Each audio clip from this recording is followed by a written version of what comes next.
everyone, Matt Thomas here with your EL Moment of the Week, or I guess what's more appropriately called EL Moment of the Month. But I want to talk about perception of our EL students. So sometimes our EL students get a perception of, maybe not working as hard as other students or giving up, easily on assignments. And I wanted to share a story with you today. We have a lot of high achieving EL students at our school. And I'll give you an example of high achieving EL student and the difficulties that they face when coming to a new country. So this is a true story. It's not one of our students, but there's a girl from Taiwan.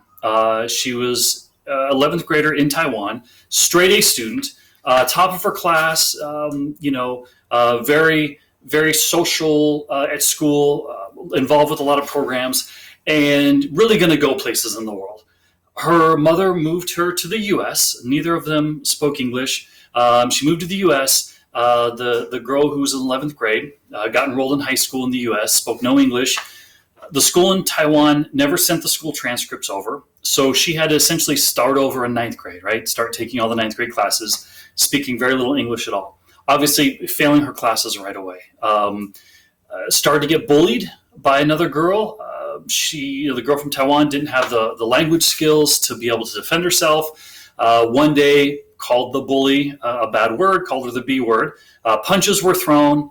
And so now they both get suspended. So now first you've got this high performing EL student or high performing student from Taiwan, A+ student ready to go on to do great things in the world, moves to the US, fails all her classes because she doesn't understand the language well. She's a hardworking student. She's trying, right? But she's not given the opportunity. Gets bullied, gets into a fight, and now she's labeled one of those students. She's on that list, right? She's on the list we get of students who get into fights.